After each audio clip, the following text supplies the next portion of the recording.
नमस्कार दोस्तों, मैं अनिल साकला आपका फिर से यूटर्न डिजिटल यूट्यूब चैनल पे स्वागत करता हूं। दोस्तों, इस छोटे से वीडियो में हम एक कोडिंग डिकोडिंग का सवाल सॉल्व करेंगे। आपको मैं बता दूं कि यहाँ पर 4 स्टेटमेंट गिवन है और चारों ही स्टेटमेंट के यहाँ पर कोड भी गिवन है।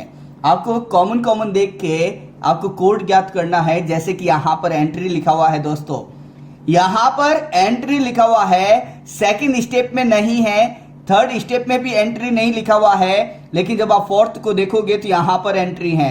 तो दोस्तों, पहले और चौथे स्टेटमेंट को जब आपने ध्यान से देखा तो इधर एंट्री कॉमन है, तो इधर पहले और चौथे में एंट्री का कोड भी कॉमन होगा दोस्तों। तो यहां पर जब मैंने कॉमन कोड निकाला तो एंट्री का जो कोड आया है दोस्तों वो ZQ और ZQ आया है। तो यहां पर मैं लिख लेता हूं कि एंट्री का जो कोड होगा दोस्तों वो ZQ होगा। तो ये आपका फिनिश हो गया। अब आगे चलते हैं दोस्तों। यहाँ पे सरप्राइज लिखा हुआ है, फर्स्ट स्टेटमेंट में, सेकंड स्टेटमेंट में भी सरप्राइज है, लेकिन आप ध्यान से देखोगे तो पहले और सेकंड में साथ में रिव्यू भी यहाँ पर कॉमन है।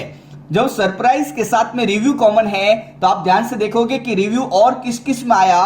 तो दोस्तों, पहले सेंटेंस में, दूसरे में भी रिव्यू आया है और तीसरे में भी यहाँ पर रिव्यू आया है। तो पहले अपन यहाँ पर रिव्यू का कोड निकालेंगे दोस्तों, और पहले, दूसरे और तीसरे सेंटेंस में जो इधर कॉमन होगा वो रिव्यू का कोड कॉमन होगा। तो इधर जब मैंने ध्यान से देखा तो MN कॉमन आया है दोस्तों। इसका मतलब यहाँ पर रिव्यू का जो कोड आया है वो MN यहाँ पर समझ में आ गया होगा आप सबको। और जब रिव्यू का यहाँ पर कोड समझ में आ गया तो अब बचा है दोस्तों सरप्राइज।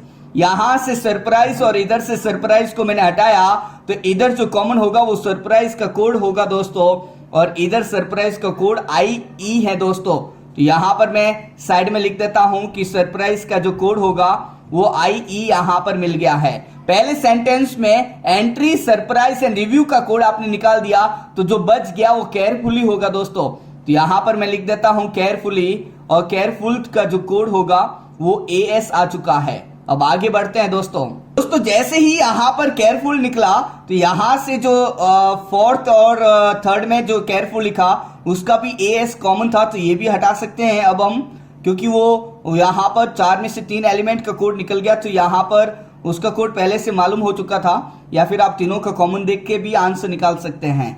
अब आगे बढ़ते हैं दोस्तों। अब सेकेंड एंड थर्ड में यहां पर फैक्ट लिखा हुआ है, तो इधर फैक्ट दोस्तों और इधर फैक्ट है, तो इधर जो कॉमन है BN कॉमन है। तो दोस्तों, फैक्ट का जो कोड आया है वो आपका BN आ चुका है, तो मैं इधर लिख देता हूं, ये भी आपका कंप्लीट हो गया। और सेकंड स्टेटमेंट में 3 एलिमेंट का कोड आ गया, तो जो बच गया वो लंच का होगा, और लंच का जो कोड आया है वो ST यहां पर आया है दोस्तों। तो मैं यहां पर लिख लेता हूं लंच, और यहां पर उसका कोड लिख लेता हूं लंच का ST। अब आगे बढ़ते हैं। यहां पर सेकंड स्टेटमेंट कंप्लीट, साथ साथ में थर्ड स्टेटमेंट भी कंप्लीट हुआ, और यहां पर थर्ड स्टेटमेंट में टाइम लिखा हुआ है, तो यहां पर जो टाइम का कोड होगा वो यहां पर बचा हुआ CD होगा। तो दोस्तों, यहां पर टाइम का कोड आ चुका है CD। अब लास्ट सेंटेंस आपके सामने है, और लास्ट सेंटेंस में लिखा है सेंड वैली। दोस्तों, सेंड वैली और कहीं पर भी नहीं है, ना सेंड है ना वैली। इसका मतलब यहां पर आइदर और का केस बनेगा, और सेंड और वैली का जो आइदर और का केस बनेगा, या तो इसका कोड ZX होगा या फिर YX होगा दोस्तों।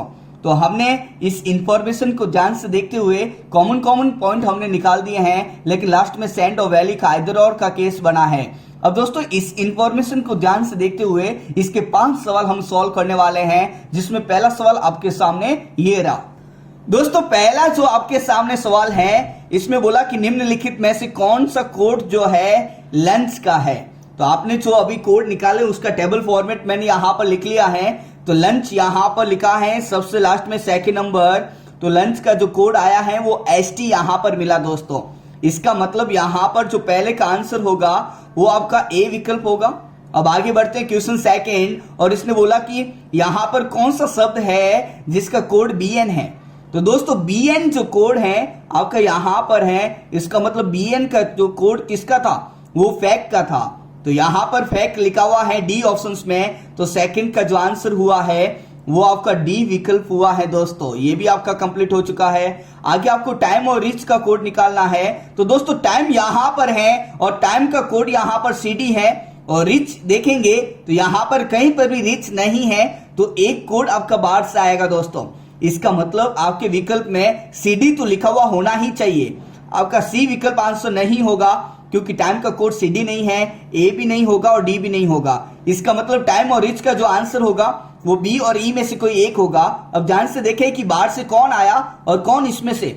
जब आप ध्यान से देखोगे तो MN जो है इसमें से आ चुका है और ये MN रिव्यू का कोड है। आपको रिच का कोड चाहिए तो B विकल्प आपका चला गया और आपका जो आंसर हुआ है वो E विकल्प हुआ है दोस्तों। अब हम आगे बढ़ेंगे। क्वेश्चन 4 आपके सामने ये रहा दोस्तों। क्वेश्चन 4 आपके सामने और इसमें पूछा है कि सरप्राइज का कोड क्या होगा। दोस्तों सरप्राइज यहां पर लिखा हुआ है टेबल में 2nd नंबर पे और सरप्राइज का कोड जो है वो IE है। इसका मतलब यहां पे चौथे का जो आंसर हुआ है वो B विकल्प हुआ है। अब लास्ट सवाल इसमें वैली का कोड पूछा। दोस्तों वैली यहां पर कंफर्म नहीं है क्योंकि सेंड और वैली में आइदर और का केस है, तो हम कहेंगे वैली का कोड जो है या तो ZX होगा या फिर YX होगा। दोस्तों ZX यहां पर A में लिखा हुआ है और YX जो है यहां पर C विकल्प में। ध्यान से देखें ये VX नहीं है दोस्तों, ये YX है। तो यहां पर जो 5वें का आंसर हुआ है, ध्यान से देखें ये थोड़ा सा मिसप्रिंट हुआ है, तो ZX एंड यहां पर YX है। इसका मतलब यहां पर A और C में आइदर और बनेगा, तो ये D विकल्प आपका बिल्कुल सही है, या तो A या फिर C। तो दोस्तों 5वें का जो आंसर होगा वो D विकल्प होगा। आई होप कि कोडिंग डिकोडिंग का ये महत्वपूर्ण सवाल आपको समझ में आ गया होगा। दोस्तों आप अपने सभी दोस्तों के साथ में इस वीडियो को शेयर करें, सब्सक्राइब जरूर करें और साथ में लगी बेल आइकन को जरूर क्लिक करें दोस्तों, ताकि आपको नोटिफिकेशन मिल सके। Thank you so much.